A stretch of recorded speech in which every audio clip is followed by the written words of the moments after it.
Halo semuanya, perkenalkan nama saya Hilary Margareta Vivian Sutanto dari kelas 11-3. Hari ini di video ini saya akan merangkum materi PKN tentang ATHG, yaitu ancaman, tantangan, hambatan, dan gangguan terhadap NKRI dan ideologi Pancasila. Yuk kita mulai. Pertama-tama kita akan bahas tentang ATHG.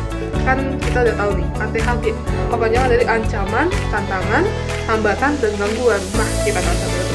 Ancaman adalah hal-hal yang dapat menimbulkan kerugian bagi keamanan negara seperti bencana alam, kejahatan, atau konflik. Sedangkan tantangan itu adalah masalah yang membutuhkan usaha dan solusi kreatif seperti perkembangan teknologi atau krisis ekonomi. Selanjutnya ada hambatan. Hambatan itu adalah halangan yang bisa mengurangi produktivitas dan stabilitas negara. Dan gangguan yang terakhir adalah situasi yang mengacaukan keutuhan NKRI. Misalnya nih separatisme, gerakan untuk membuat negara sendiri gitu loh, atau terorisme gitu loh. Dasar hukum dari ATHG ini diambil dari Undang-Undang Dasar Undang-Undang Dasar Nomor 34 Tahun 2004 tentang TNI. Ancaman adalah segala upaya dari dalam atau luar negeri yang membahayakan kedaulatan dan keselamatan bangsa.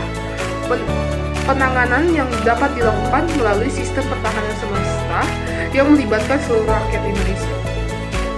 Nah, apa sih contoh-contohnya ATHG yang mengancam atau merusak ideologi Pancasila?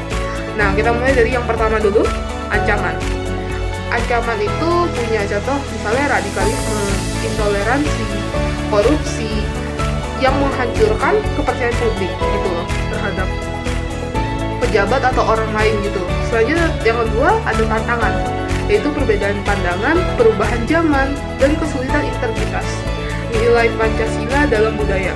Selanjutnya yang ketiga itu adalah kurangnya pemahaman tentang Pancasila serta pengaruh dari ideologi asing kayak negara-negara asing, bangsa-bangsa asing gitu loh. Selanjutnya ada gangguan. Gangguan itu bisa diskriminasi, kriminalitas, ketidakadilan sosial yang mengancam persatuan bangsa. Ancaman terhadap NKRI itu bisa dipecah menjadi beberapa hal berdasarkan, pertama itu ada jenisnya, yaitu adalah militer, non-militer, dan hibrida. Militer itu serangan senjata, invasi gitu loh. Non-militer itu seperti serangan cyber, propaganda, dan embargo. Selanjutnya hibrida itu pergabungan antara militer dan non-militer gitu loh. Jadi yang ketiga ini mencakup ke 1 dan 2 gitu loh.